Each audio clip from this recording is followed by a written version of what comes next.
Okay, so now we have the operators. So what all operators we have? So first of all, we have arithmetic operators.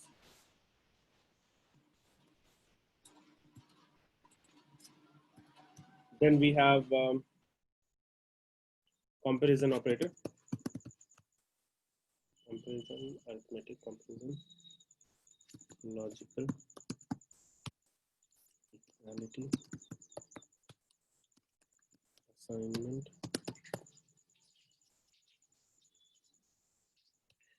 and what else? Arithmetic comparison, logical, equality, assignment operator. And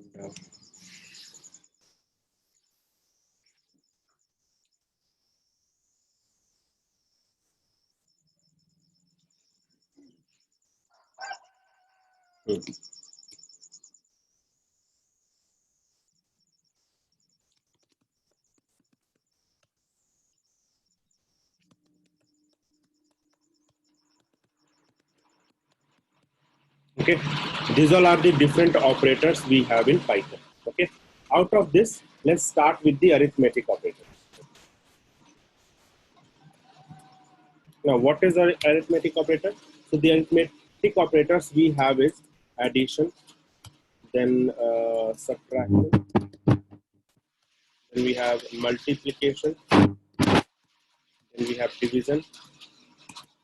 This is called two division or float division. Next we have float division. Then we have modulo and exponent. Okay. Now what is addition operator? So you already know this is plus. Then we have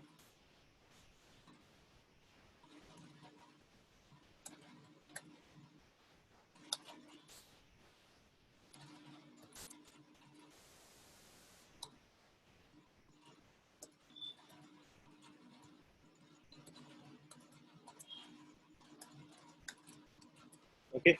So these all are the operators we have here. Okay. Now out of this, so you know addition, subtraction, multiplication. No need to explain them. Yes, I'll be explaining these three: floor, floor, and modulo operator. Exponent also you know, but I'll explain it though. So let's come to addition operation. So let's say we have two number A is equal to 10, B is equal to let's say 3. So print A plus B. This is going to give you the addition. Then print A minus B. This is going to give you the subtraction. Then print A into B. Okay. Now let's say if you will write. So let me execute this code. You have this. Now let me just come in this. Print A divided by B. Okay. So this is going to give me the result 3.3333335. This is called a true division or float division. Why do we say true division? Because this is the complete division, right? So when you divide a number, so it will always divide it completely. It will not. It will give you the value in the after dividing the number completely. Okay, it will. It is not in the quotient and remainder format. Rather, it is something like 10 upon 2 or 10 upon 3 in that format. You divide the number and you get the value in the decimal with the decimal point or float value you get, right? So that's why we say this is the true division or float division. So in this case, you are always going to get the value in the float format. Let's say if you will be having B as 2, in this case also you are going to get as 5.0. Okay, you will be getting. So if you have taken integer also, then in that case also you are going to get as float value. Okay, so as of now we are taking 3, so it is giving you 3.335. It is completely dividing the 10 with 3, so it is giving you the complete division. Now let's say if you will write A / B, in this case it will divide the number 10 with 3 and it will return you the floor value of the true division.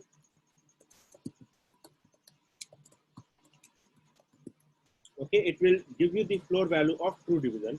That's why we say it is floor division. Okay, so now if you will run this, you will see that you are getting 3.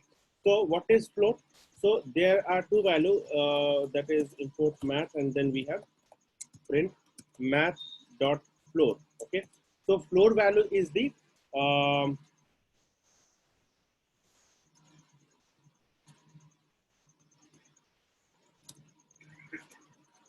floor value is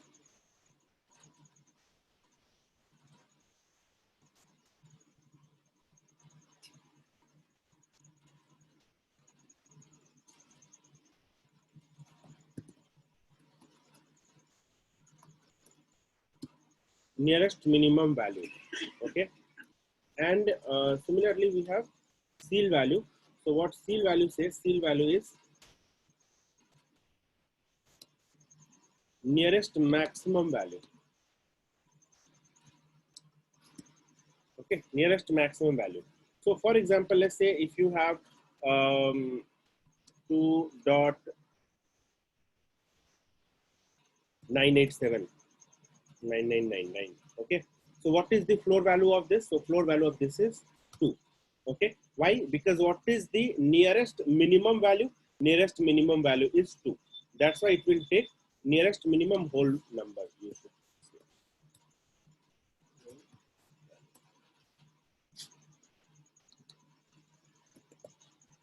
And similarly here also you'll be having whole number.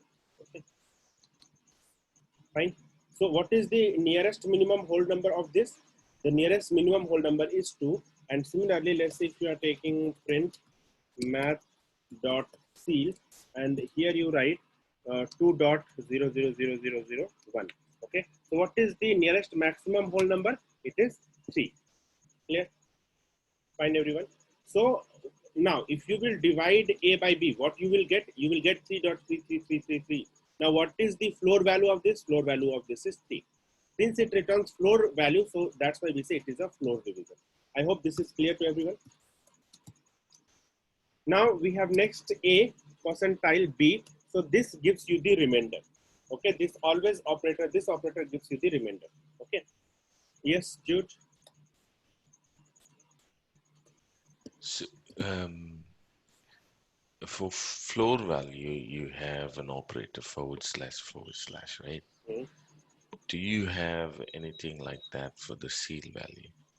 No. Okay. Yes. Vishek, just to addition to the question, Hmm. as we don't have an operator for the seal value, and Hmm. the value what we shows it's either it's a less or it's a higher actually in both the case. So even though we have the floor value available, if we want to convert that value, we need to use the function to convert into the seal value, or so it automatically be considered.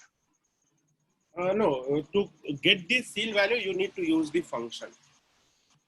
Okay. Okay. Fine. Any other question?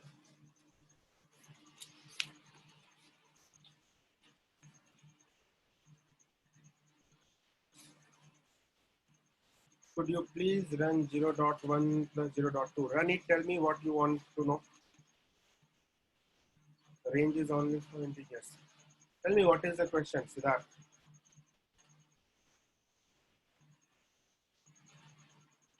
Tell me. You don't know the addition?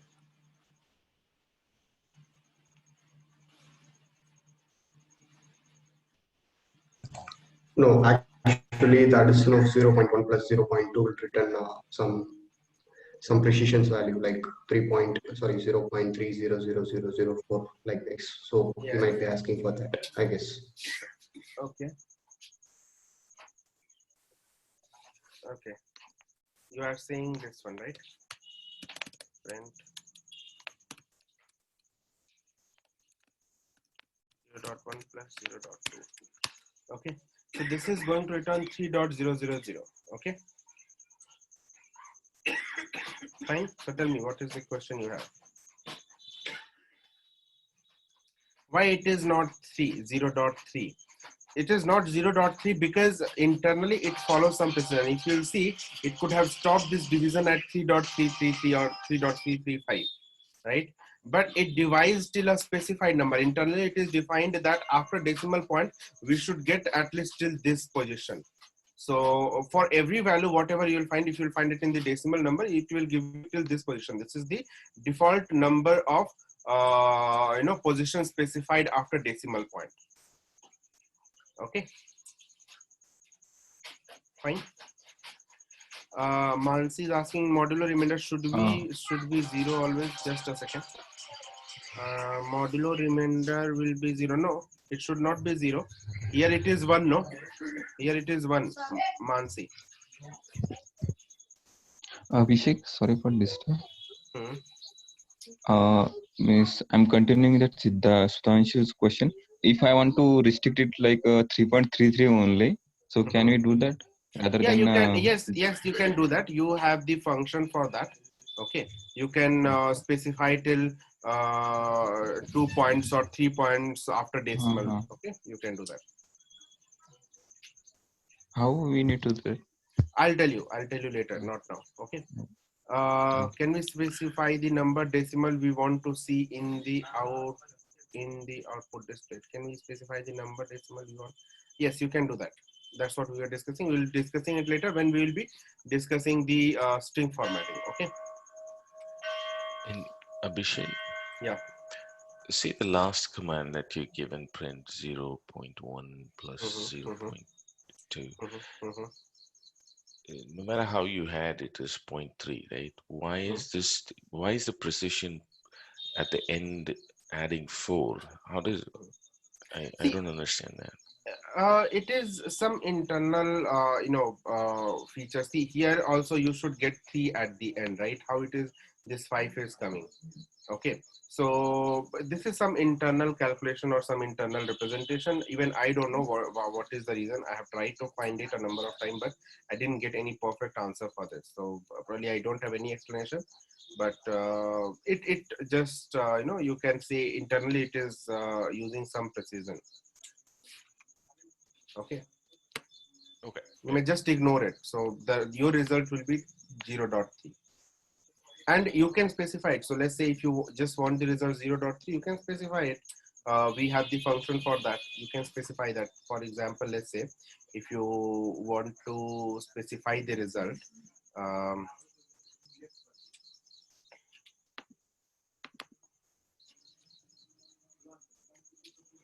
1 minute.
dot format, this should be 0 colon dot 3.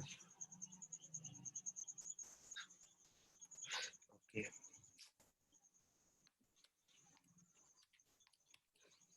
Yeah. So you can specify, let's say if you want 1, so you can specify this, you'll get the result 0.3. Okay. So you have format function, either you can do this way or yeah, we have format function. Okay, so using format function you can actually format the result. Let's say if you want to till 1 decimal point, you can mention 1 2 3 accordingly. Okay, and after 0, so this should be 1. Okay, now let's say if I will mention 2 here, or let's say I will mention 3 here, so I'm getting 3.00. So this 0 represents with what value you want to pad. Okay, tuple index of effect. No, it should be 0. Should be 0.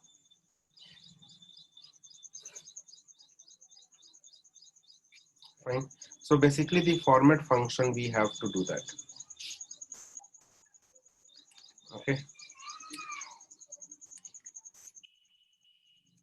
Fine. If you want to specify till a particular point, you can use .3f or .2f or .1f. And one more thing we have, I just forget that, I will check and I'll let you know. You can pad this value. So here you are getting 3.00, right? You are padding this value, probably with let's say 3, and here I can mention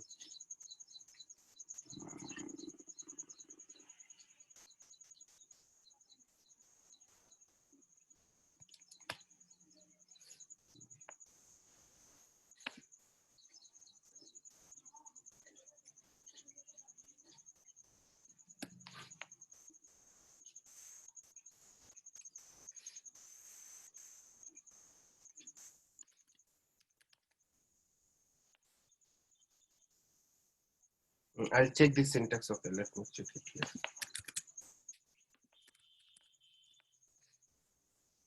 No, I'll check the syntax of this. I'll tell you. You can pad this value. So for example, here you are padding these values with 0. You can pad these values with 1 or any specified number, basically 1, 2, 3, or 9 or anything. You can pad this value with the specified number. So that's what I was trying to do. I'm not getting that. Anyway, so basically, let's say if you want to, the restrict the result up to a fixed decimal point, then you can print this result in this format. Okay. If you don't want to write it like this, you can just pass this result here. Control C, pass this result here. Okay, and similarly it will be done. Okay, you'll be getting the same result. So just comment this. Now you are going to get the same result. Fine. Clear, everyone? So this is format function we use for the result up to a particular decimal point. Any question?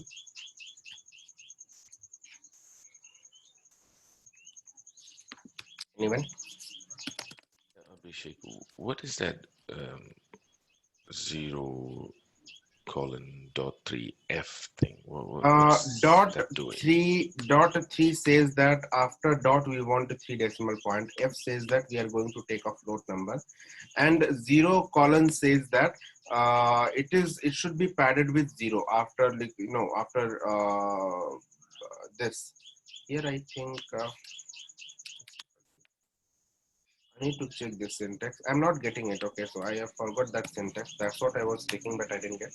Probably I'll check and I'll let you know in tomorrow's class. So this 0, I don't remember what exactly it is. Okay, but this dot 3 F says that this dot 3 is the 3 decimal point. F says that float value.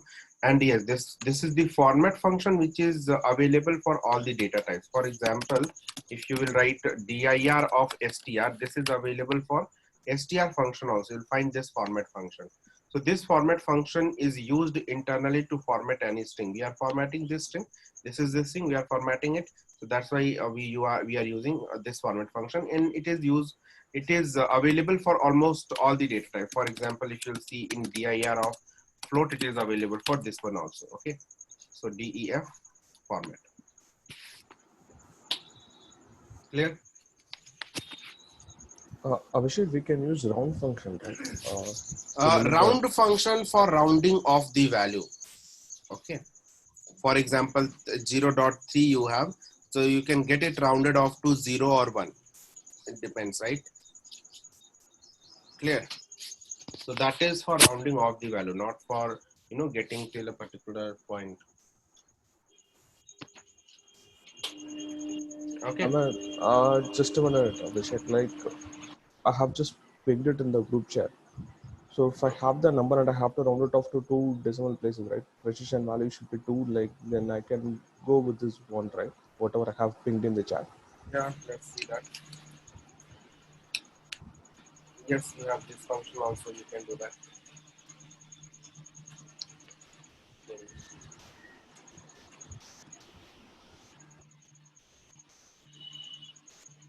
There are a number of ways. See, someone has posted this one also. You can see this. This is also working. Nityanand has posted this. You can use this. Or so this says again same thing. Percentile.pf. T till 3 decimal point. Whether image that is correct. I need to check. Number of bits we are going to use.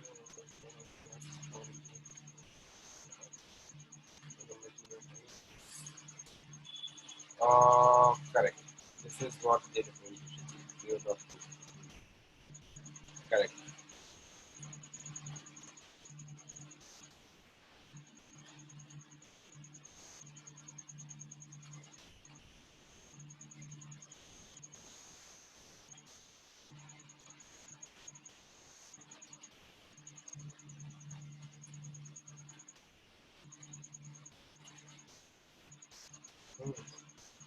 Yes.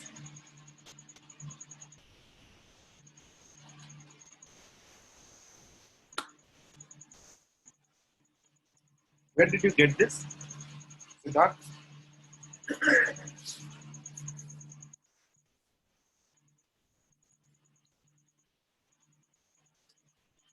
Oh, wait. Anyway, so you can get that. So this thing is available on the internet. You can check that. Okay. So you guys also can read that. That is available in the chat box. You can download and check that. Okay. Fine. So now what we have, the next operator we have is exponent operator. So exponent operator is going to give you the raised to the power. For example, 2 to the power 3 if you have, so you'll be getting the result as 8. So you have the 8. You can raise to the power of any number, and these all operators. Okay, so let's come to the okay. So these all operators, these all are mathematical operators. So all the mathematical operators are going to work on numbers. Okay.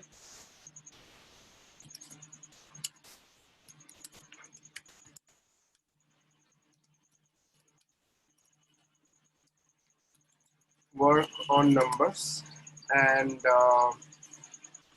exception is one. So on complex numbers, only modulo operator will not work.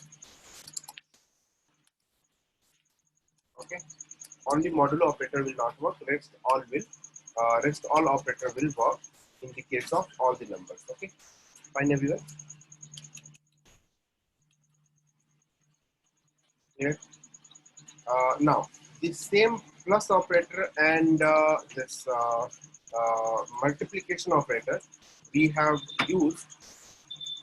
We have used to do the concatenation and repetition. Concatenation and repetition. Okay. So for concatenation, we have used plus operator, and for repetition, we have used star operator. And you remember that in the case of concatenation, this sequence will be of similar type. For example, in the case of concatenation, when you are concatenating a string, so string should be concatenated with a string. Okay. Similarly, list should be concatenated with list. Or you can say mapping type. In the case of mapping type, concatenation doesn't work. So you have tuple. Tuple can be concatenated with tuple. You have bytes. Bytes can be concatenated with bytes. Okay. And similarly, byte arrays. Okay. Byte array. plus byte array. Okay, so these all things can be concatenated with together, but if you will come to the different types, then this concatenation will not work. Okay, fine. We cannot concatenate a list with a string or a list with a tuple or a byte with a byte array. You cannot do that. Okay, now can you concatenate a range function? For example, you have range 10 plus range 5. So if you will try to concatenate this, so what result you are going to get? It is the error. Okay, unsupported type for plus between range and range. Though range is a sequence, you cannot do this concatenation operation and repetition operation. Remember that. Okay, that's why I have not written this range. Yes, Ramesh. As you said, the complex number cannot be work for the modular operator. Mhm. So any other or alternate option is there to find the modular value for the complex number? Can you find the modular value for a complex number? Do the mathematical calculation, find the result, and tell me in tomorrow. Okay, let me check. Yes. Check that. What you need to do? Go to complex chapter, complex number chapter. Okay, and read about it and try to find the modulo operation. Okay, means you need to find the remainder. Okay, for a complex number. Okay, try to do that. Okay. So you cannot do that. Now repetition operation, similarly we have this star operation, and in this case of star operation, as we have seen that one operand should be sequence type and the other operand should be of integer type. Okay, same operator we use. Okay, but when you use these two operators on the sequence, they become concatenation and repetition. On the numbers becomes addition and multiplication. Okay. Now, next operator we have is comparison operator. So let's come to the comparison operator.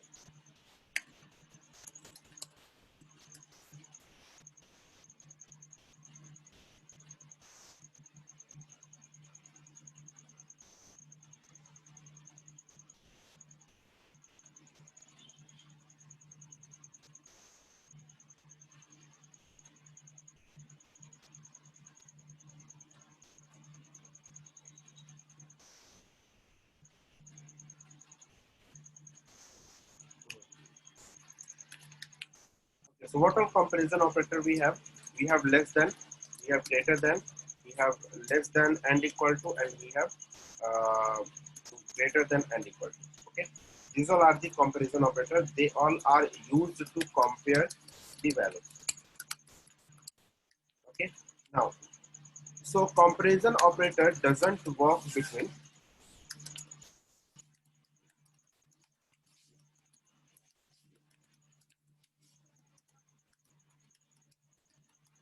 of different numbers. Sorry, different of within different data types. Okay. For example, let's say you can compare except intent flow. Let's say if you want to compare a number, for example, 10 less than 20, this will work. You may also say 10 less than 10.20, this will also work. You may compare rest all is not possible. For example, let's say if I'll try to compare 10 plus 20j, this will not work. Okay, third one will not work. If this operation is not supported between int and complex, even between complex and complex. For example, 10 plus 20 j less than 20 minus 30 j. So if you run this, this will also give you the error. So complex and complex, this is not possible. Okay, and any number to complex is not possible. You cannot compare number with a sequence. For example, you cannot say 10 less than 10, 20, 30. This will give you the error. So the comparison between different data types is not possible, but yes, you can compare, let's say 10, 20, 30 less than 100, 200, 300. So this will give you, okay, fine. So it is comparing the content. So element by element it is comparing. So this element is lower than the every element in this, right? So even let's say even only first element is also less, then in that case also it is going to be true. Why? Because first element itself is less than the first element. So here itself it will consider that this value is less than this value. Yes, dude, go ahead. On line 5, where you have complex number, right? If you remove that j at the end, Yes, what would that give me? Because you tell me. I'm trying to understand, you're trying to compare 10 is less than 10 minus 20. So there's a separate operator there, and then you're comparing it No, to 10. you tell me what will be the result. Check it. You have your system, right? Check that, remove this J and check this and let me know. I'm waiting.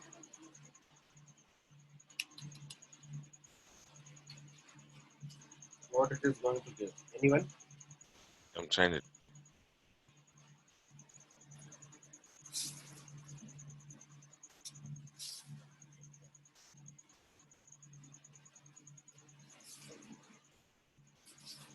It is going to give you true. Okay. Everyone is saying true. So if you will remove this J, then what it will do? First, it will execute this expression. So this will become 30. Now 10 is less than 30, so that will be true. Okay. Yeah. Fine. So this is comparison operator where let's say you can also compare, for example, you can compare a string with a string. So if I'll say Python and less than Python, will it be true or false? Line number 8. Okay, I'm explaining it here, sir. What is this? True or false? Error? What exactly it is? Okay. So let's run this. You will get it as true. Okay.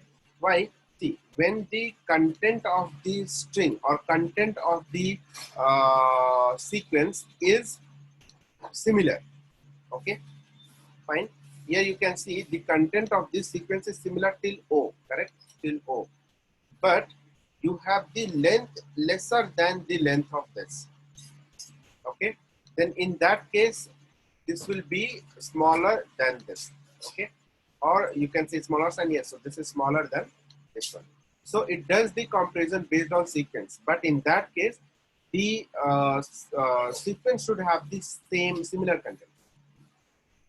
Okay, when it compares based on the length.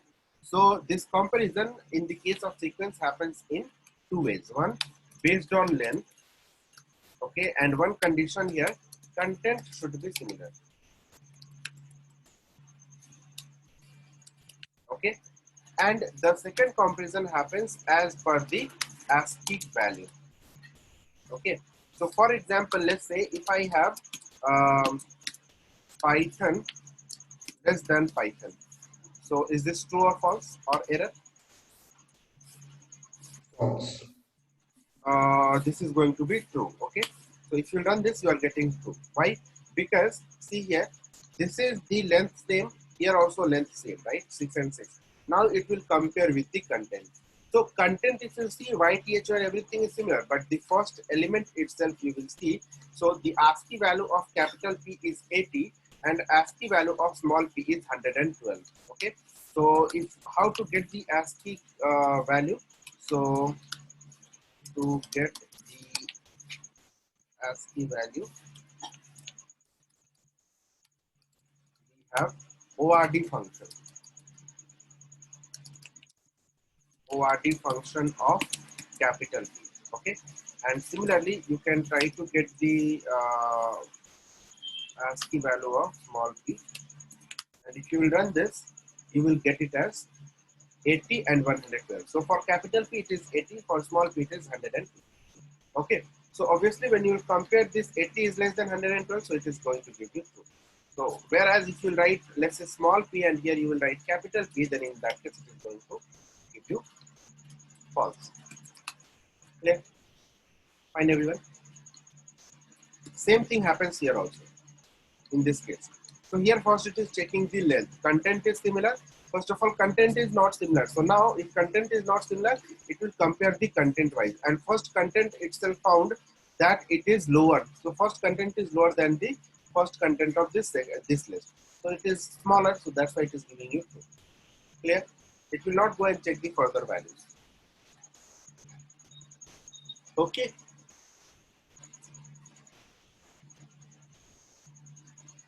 Clear, Yeah, everyone? okay, clear. Okay. Now next what we have, comparison operator is done. Next we have equality operator. Okay. So what this equality operator says, equality operator is equal to and not equal to. So what is this equal to and not equal to operator? So equality operator always compares the content. Okay. For example, let's say if I will write, so can anyone tell me what will be the output here? Print. So what is the ASCII value of capital P? It is 80. You have seen that, right? So if I will say print P, capital P less than n equal to 80, will it be true or false? Capital P ASCII value is 80, right? So it is true or false?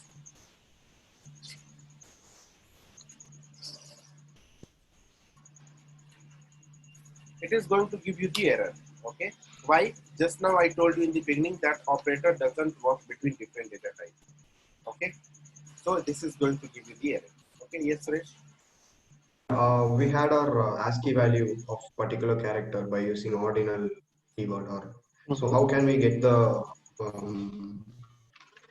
character from the value? CHR function. CHR function you have, and you can pass your character, and then this will give you the corresponding ordinal value. So where is this? CHR of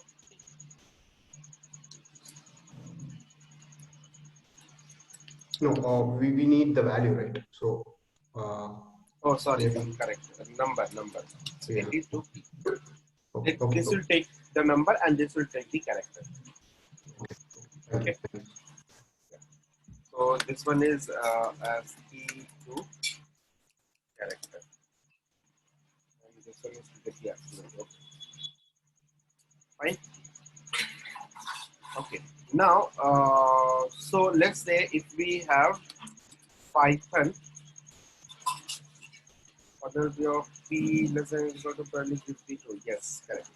So if you have Python equal to Python, now tell me what it will do. It will give you true or false. This will give you false. Why? Because the content is not similar, right?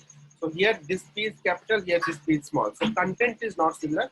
That's why it will give you false. So this equality operator always checks the content, not the, it doesn't compare or it doesn't check the ID. So if we will write 10, it is not equal to 100, what it will give? This will give you true, right? Fine. And so can you do this here? Let's say, for example, if I write capital P equal to 80, will it give you true, false, or error?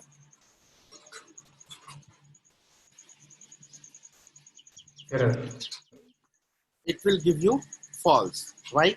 Because see, here you are comparing the content. I have not told you that it is not going to work between different data types, right? It works between different data types.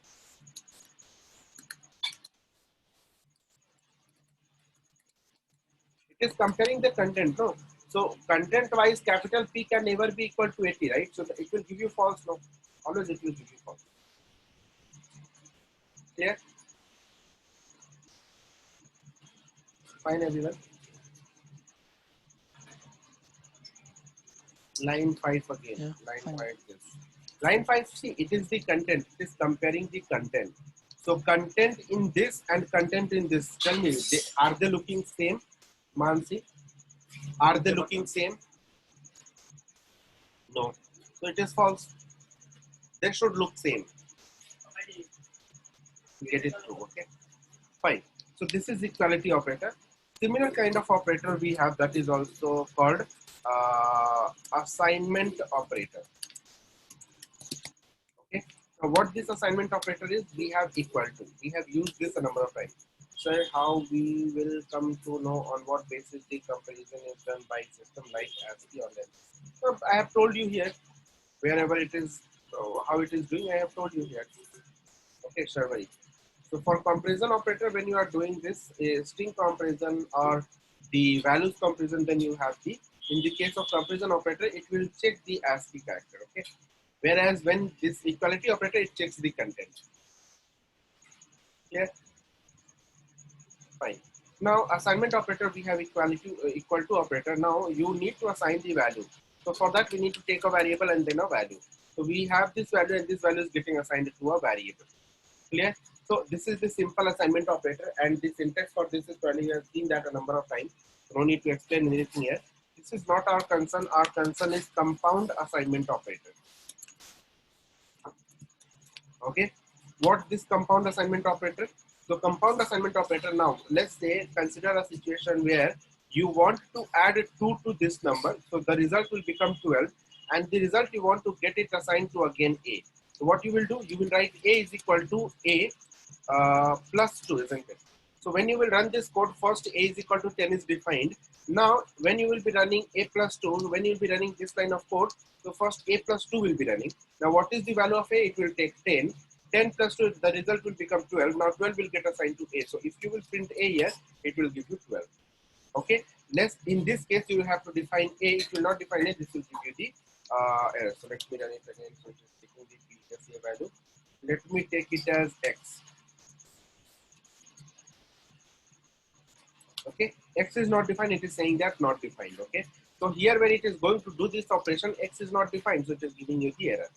Okay, now so what you need to do, first of all, let me define it as a only. Okay, now this operation can also be written as a plus equal to 2. Okay, which is similar to this. Clear? Which is similar to this operation. Now what it is equivalent to, a is equal to a plus 2. Fine. Now if you do this operation, you will get the same result. Okay. So this is the same result you are going to get. Clear, everyone? Abhishek, this is Rajesh. I have a question. Yeah. Yeah. So this is regarding the assignment of the double equal to operators. So the content is different, right? But again, in order, if there can, I just want to exclude the case sensitivity. You know, maybe the content, each letter is same, but maybe sometimes case sensitive, it's fine for me, but I still want to see if it's the same thing. Is No, there? that is that this operator won't do. For that, you have to write the program. Oh, okay. For that, we have to write use functions and do that. Yes, you have to write the program for that. You have the such program, don't you? Okay. Okay. Yeah. Okay. So I think we are done with this compound assignment operator. So hope you have understood now what all compound assignment operator we have. We have plus equal to, minus equal to, multiplication equal to, float division equal to, float division equal to, then modulo equal to, then we have exponent equal to, then we have bitwise and bitwise or bitwise or bitwise negation, bitwise left shift, bitwise right shift. All these operations are compound assignment operations. So what happens? First, this operation will be done on the value stored in this variable by the value on the right hand side, and then the result will be stored in the same variable. Okay, so whatever operation you'll be doing, it can be written in this format. Replace this operator with the respective operators. That's it. Okay, fine, everyone. This is compound assignment operator and assignment operator. Next, we have identity operator. So identity operator is, we have is and is not. We have already discussed is and is not. It checks the returns true if IDs are same for both the operands. Okay, else returns false. Clear, everyone? For example, let's say you have a is equal to 10, b is equal to 10, and if you are running print a is b, this is going to return you true. Why? Because ID is same. But let's say if you write a is equal to 1000 and b is equal to 1000, in this case ID is dissimilar, so if you write a is b, this will return you false. And if you write print A is not B, then this will also tell you true. Clear? Fine, everyone. Any question? I hope no question. So let's move to the next. We have membership operator. Membership operator. Now, what is membership operator? We have in and not in. So what is this in and not in?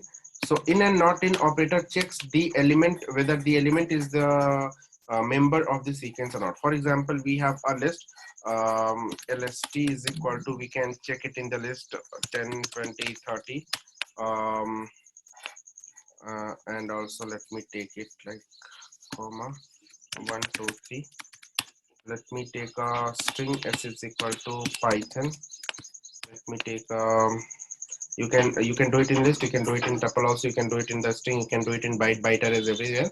Now whether it is possible in the dictionary, okay, so d is equal to 1 colon 100, 2 colon 200, and a colon Python.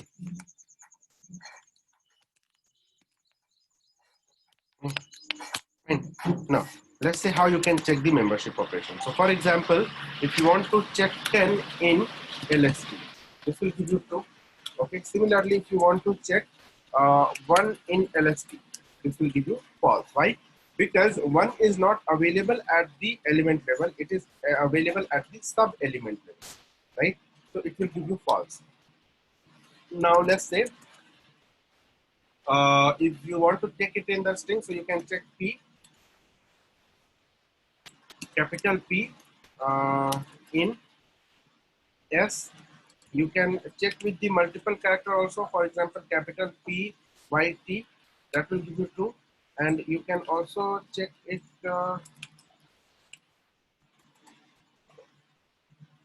with the multiple character, but let's say if you check this thing P and this will give you false. Okay, so this is going to give you false. Last one, this is true because this is available together, this is also true because this is available.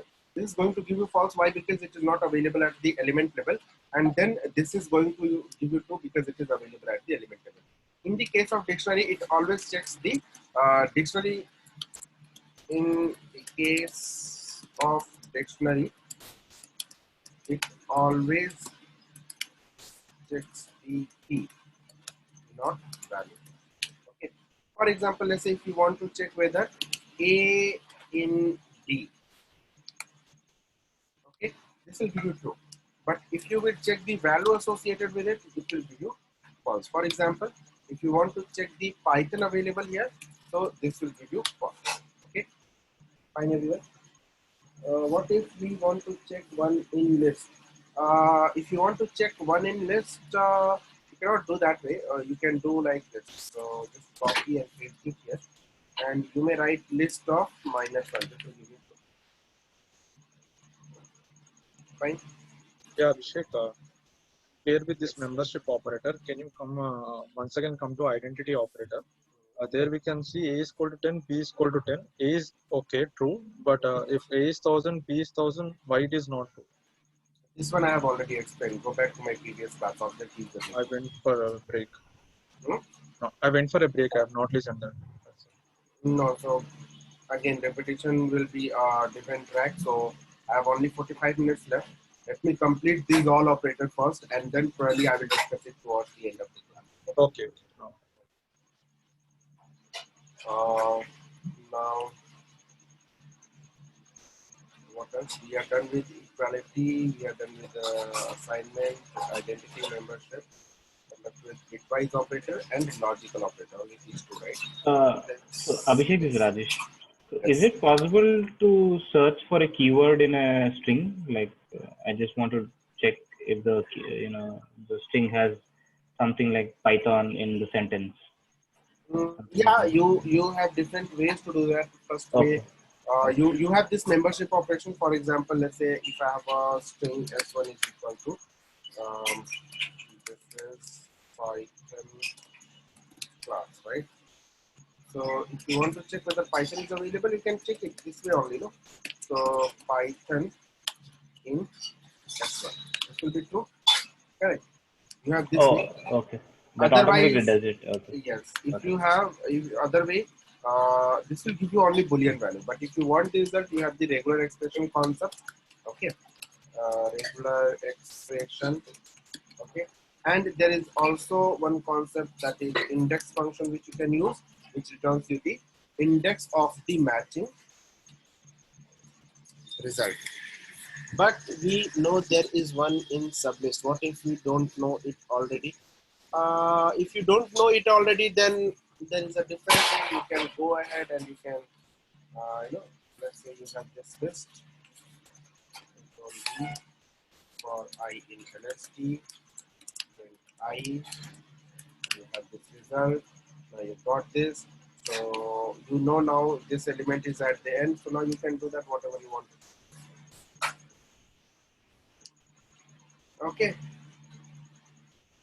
fine. So Abhishek, this the last element is stored in a sub value like 1, 2, 3, right? So if I want to go down to another level and search in this again, so is there a different type? This is defined as the subtype. No, I don't understand. Can you please let me know what it is? Okay, so if it's 1, 2, 3 is the last thing, right, in the square bracket thing. If I want to search in that one, in that if any anything as one is present or not, in search inside that in the next level. Okay. So yeah. There are different ways of Okay. doing that. Okay. Okay. There are different ways. What you can do here, first of all, you are printing I. Okay. Now here you can say, you can check here if I, okay, if type of I equal to int. Okay. Then just print I. Otherwise, else come here and check print one in I. Okay. Let's continue this. Don't print anything. Run this, you are getting true, so just comment this, you are getting true. Okay. Got it. Yeah. Thank you. There everyone. Yes, clear. Okay, fine. So now we have logical operator. Which are logical operator we have? We have and, or, and not. Okay, these all are the logical operator. And to do the logical operation, we need to follow the logic, the table. Okay, we have the and table, we have the or table, and we have the not table. Not table. So what and table says? See, these all are the logical operator first of all. So logical operator works on the logic. Okay, and logic is evaluated as only two values. One is true or false.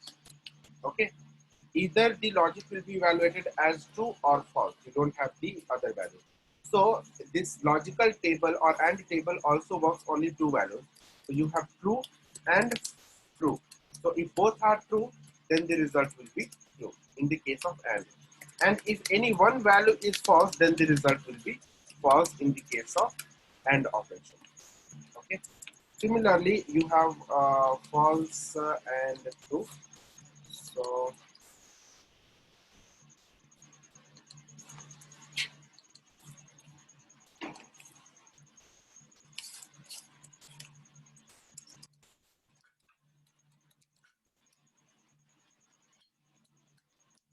okay, so this is false. Fine. Now you have the OR table also. For example, similar to this AND table, we have OR table, and just the difference between that. So in the case of AND table, you can see we are giving the importance to false. Whichever value is false, it is returning. So see how it does the operation. First, it will check if AND table or AND operator always gives the importance to false. So if the first value is false, let's say here, if the first value is false, itself it is returning the result as false. If the second value is false, then it is returning the false. If both the values are true, then it is returning the second value. Okay. So let's say in the case of AND table, if you have two numbers, for example, A and B, where A and B are not Boolean value. Okay. Then in that case, this will return A if A is false, else B. Okay. Understood? Now, what exactly does it mean? So it will always look for the false value. Whatever value is false, it will return that value. Okay. For example, let's say, sorry, if I will write here, for example, if I write here 10 and 20. Okay.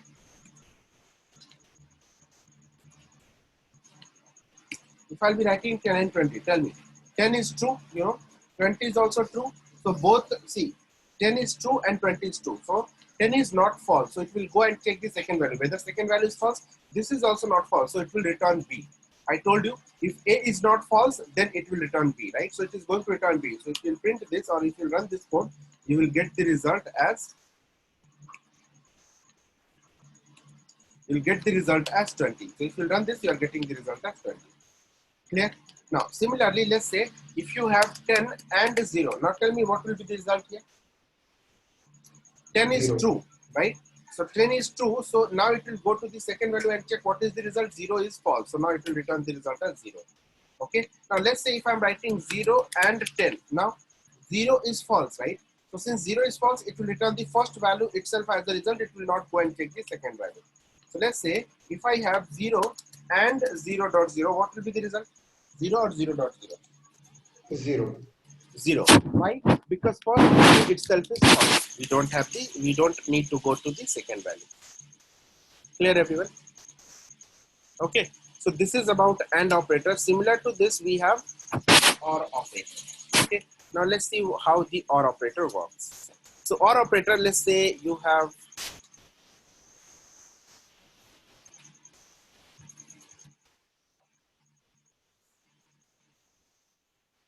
so if any one value is true, the result will be true in the case of OR operator. So here it is true.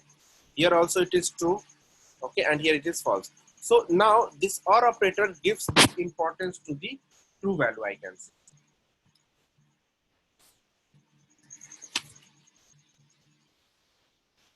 Clear? So this is going to be true value. And if you will write A or B, where A and B are not Boolean, returns A if A is true, else it will return B. Okay, so for example, if I'll apply this same operation here, fine. So tell me, what will be the result? So first value itself is true, correct? First value itself is true. So it doesn't have to go and check the second value. So the result will be 10 here, correct? Fine. Why it is giving me 20? It is still in the AND operator. And yes, or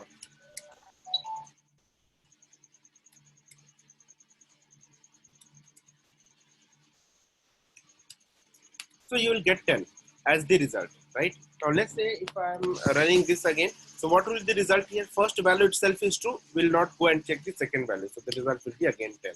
Now if you will run this, so in this case also the first value is false, so it will go and check whether the second value is true. So yes, second value is true, so it will return the second value. Now in this case, what will be the result? 0 or 0.0? It will be 0.0. 0.0. Okay, so if you run this, you will get this as the 0.0. Okay, yes, Jude. Why do you say the first value is true or false? On what grounds? That's what I said. No, so see, this OR table gives the importance to the true value. If it will get the true value as the first operand, it will return the result there. Because for OR table, at least one value has to be true to get the result as true. Correct? No, I understand the AND or the importance to true false. That's not my point. So what I'm asking is, when you come to line 21, 10 or 20, why are you saying 10 is true? Why? Because I told you in the case of numerical value, except 0, everything is true, right? Oh, okay, got it. Correct. Okay. Now this is about and OR table. So this is about numbers, but generally we don't work this way. We use the expression and then we compare it. For example, we may write 10 less than 20 and let's say I will write 10 greater than 100, correct? So tell me what will be the result here?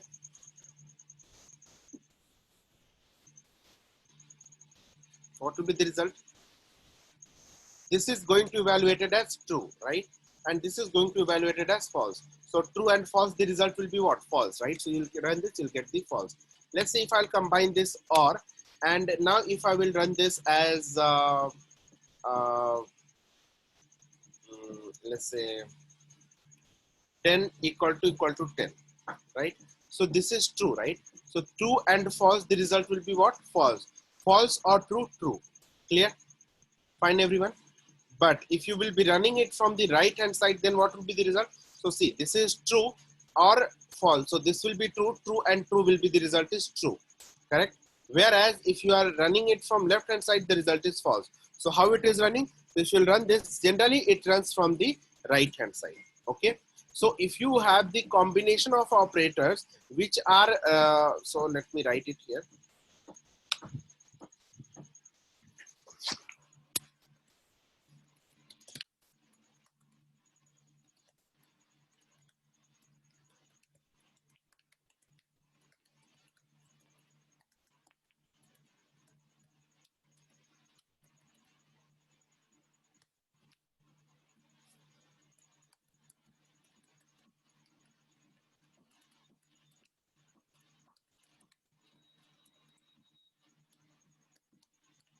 Clear? Fine, everyone. This is true. This is false. The result is true. True and true is true. Clear? This is how the expression is evaluated if you have multiple operands at the same level. Okay, precedence level. Not only logical operator, any operator, if all the operators are at the same precedence level, then they will be evaluated from right to left. Remember that. Okay.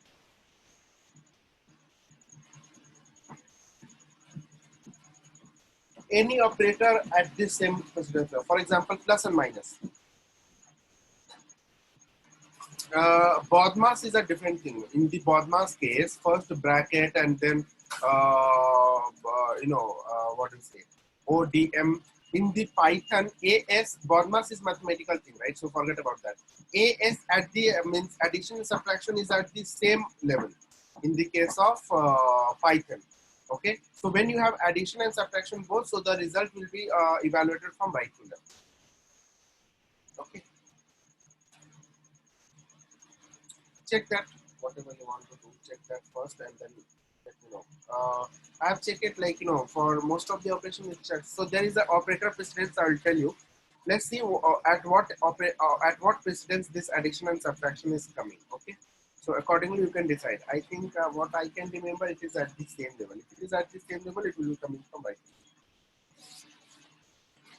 Okay. Now let's come to the, we are done with the logical operator. The left one is binary operator. What is that? Bitwise operator. Sorry, bitwise operator.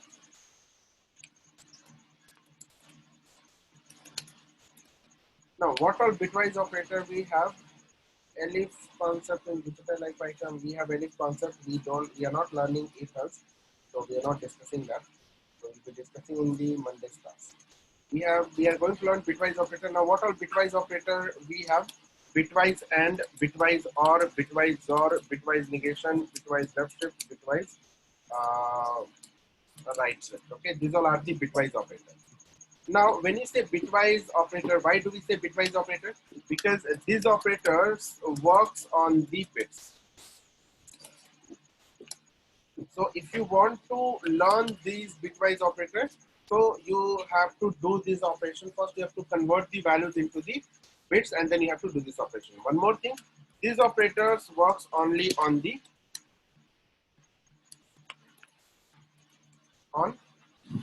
integer value. Okay, fine. Okay, now let's say we have we want to find a bitwise and. What is bitwise and? It follows the same as this and table. Just this true will get replaced with 1 and false will get replaced with 0. So you have true as 1 and false as 0. So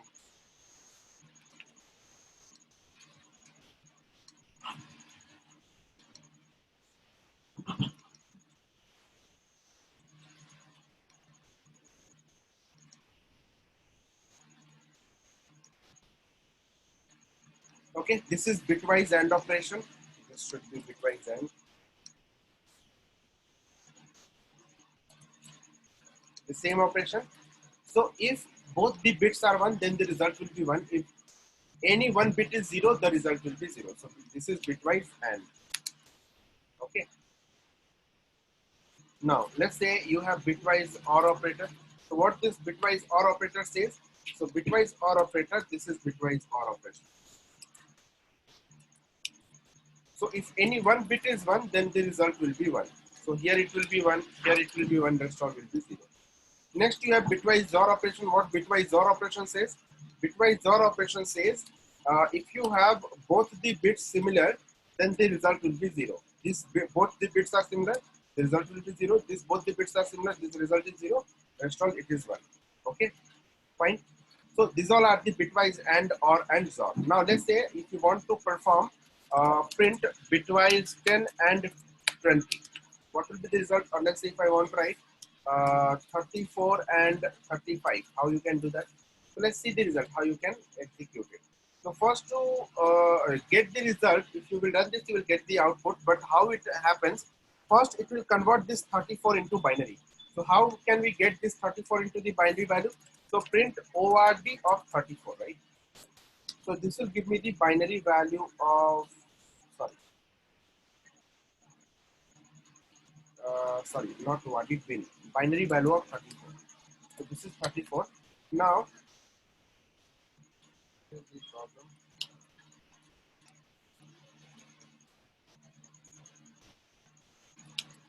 So you have this value as the binary of 34. So represent 34 as the binary value. This is binary equivalent of 34. What is the binary equivalent of 35? Binary equivalent of 35 is this one. So this can be written as 35 equal to this. Okay. Now we have bitwise AND operation right here. So let's do the bitwise AND operation. This is going to be bitwise AND operation, and bitwise AND operation says that if in both the bits are 1, then only the result will be 1, otherwise it will be 0. So here you have 1, here you have 1, rest only 0. So here I can write 1, then 3 zeros, then again 1, and then 0, right? Now tell me the result. This result is equivalent to 34, isn't it? So I can say that if you will run this code, you will get 34. Let's see that. This is the result, 34. Clear? Fine, everyone? Okay. Okay, sir. Clear. Yes, yes, Akash. Abhishek, sorry to interrupt you. The bitwise or operand, the symbol, the operand is a forward slash you are using. Not forward slash, backward, shift backward slash. Uh, which button in the keyboard? I'm confused. Shift backward slash, shift Okay. backward slash. Backward slash. Okay. Yeah, yeah. Thank you. Clear. Okay, yeah. So next, let's say if you want to do bitwise OR operation, how you can do that? Bitwise OR operation will be working something like this. Okay. So bitwise OR operation is equal to. So in the case of OR operation, if any one bit is 1, then the result will be 1, and rest all will be 0. So here it will be 1, here 1, here 1. Okay. So the result basically will be 1, 3 times 0, then 1 and 1, right? So the result will be equivalent to 35, isn't it? Correct. So if I will write here 34 or 5, then the result will be 35, right? Similarly, we have bitwise XOR operation. So in the case of bitwise XOR operation, if both the bits are similar, then the result will be 0. If it is dissimilar, then the result will be 1. So this is only dissimilar, rest all are similar. So the result here you will get the 0, 0, 0, 0, and 0, and then 1. So the result of XOR operation is 1. So let me see that. If you will apply it here, XOR operation, the result will be 1. Clear, everyone? Fine.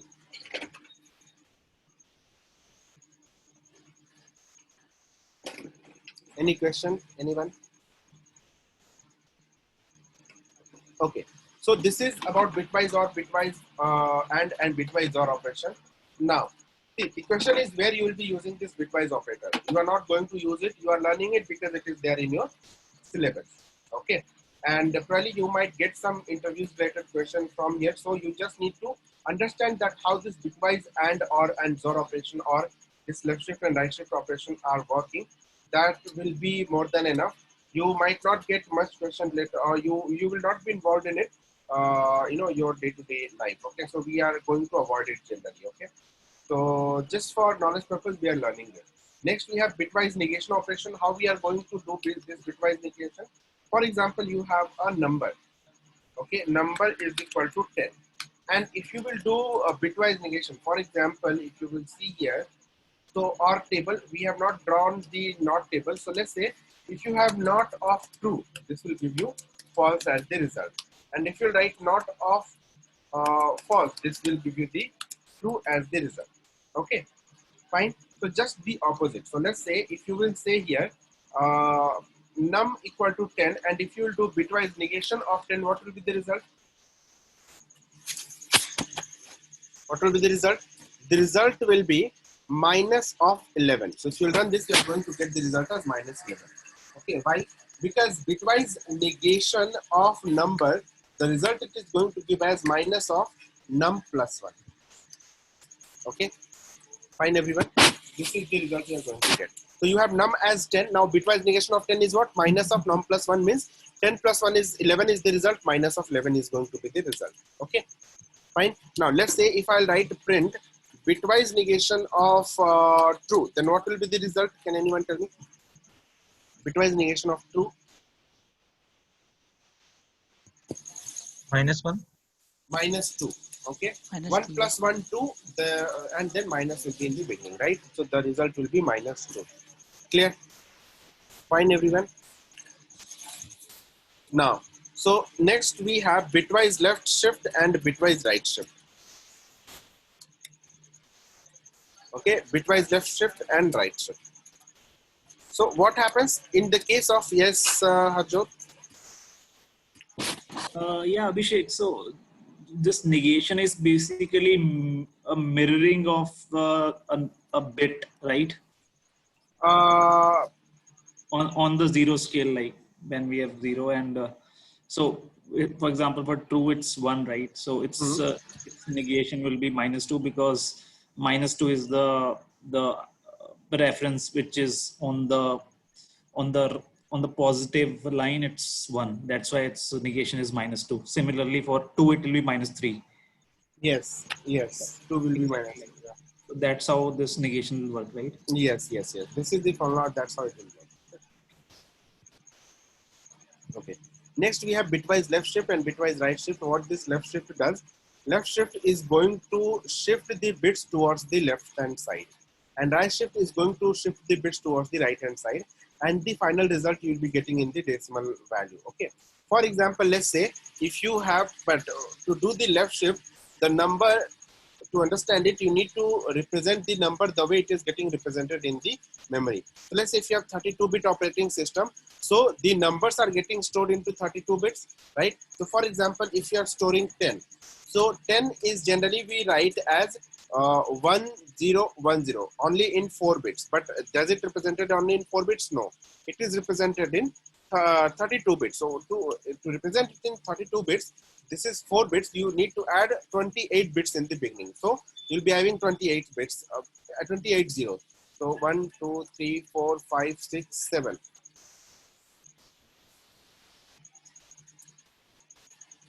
Right? So this is 7, 14, then 21, and then 28.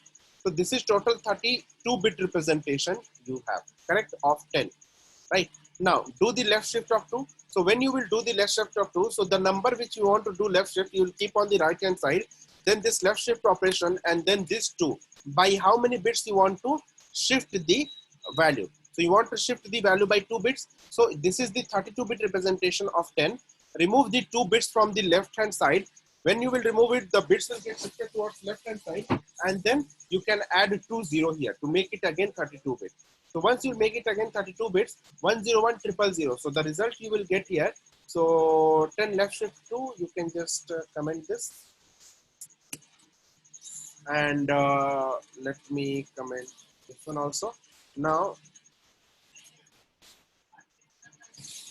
Control C, just print 0B and this. So now if you run this, you will get the result as 40. So if you will run this 10 left shift 2, you will get the result as 40. Clear everyone? Fine. We are getting the result as 40. So how this left shift worked?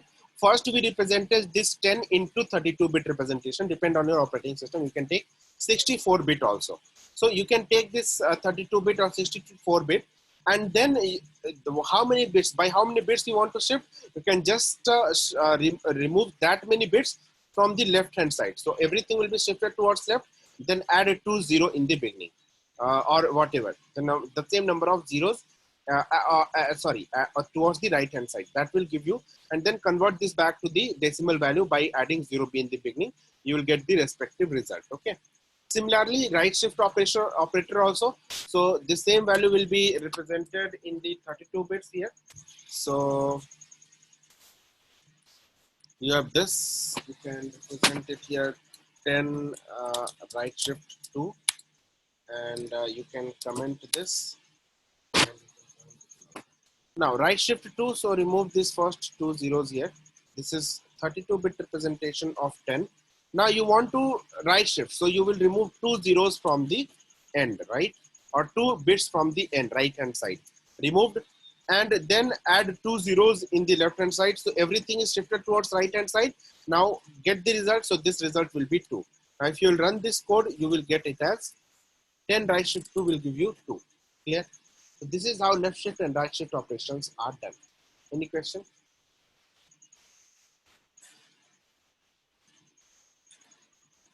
Any question, anyone?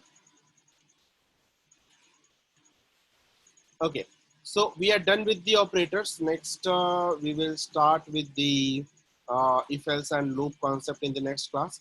So I was asking about this. Where is that? Identity operator, right?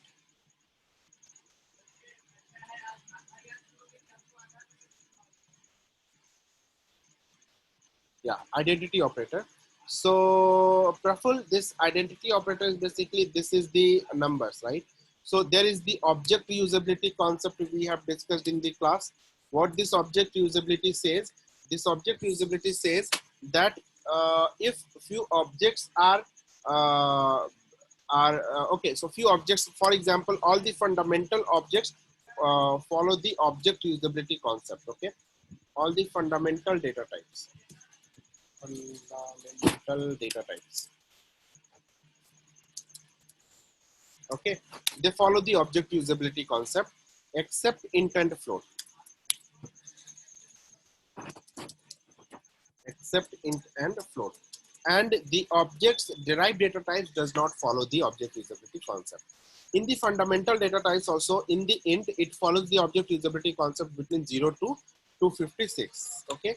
And in the case of string, it follows the object usability concept for capital A to capital Z, then A to Z, then 0 to 9, this. And then we have Boolean value, for example, true and false also follow the object usability concept. Okay. And then we have none. Okay. They all follow the object usability concept. Okay. Can you please explain the shift and right shift operator again, Mansi? Okay. So these all are the object usability concept. These objects follow the object usability concept. So if you will take any number between this range, it will follow the object usability concept. Means it will take the same ID for the different references. But when you will take any value outside of this range, the ID will be different. Okay, fine. This is what Okay, the Abhishek. object Thank you. reusability concept Got we it. have discussed. That's why it is different. Now, Mansi is asking left shift and right shift operator.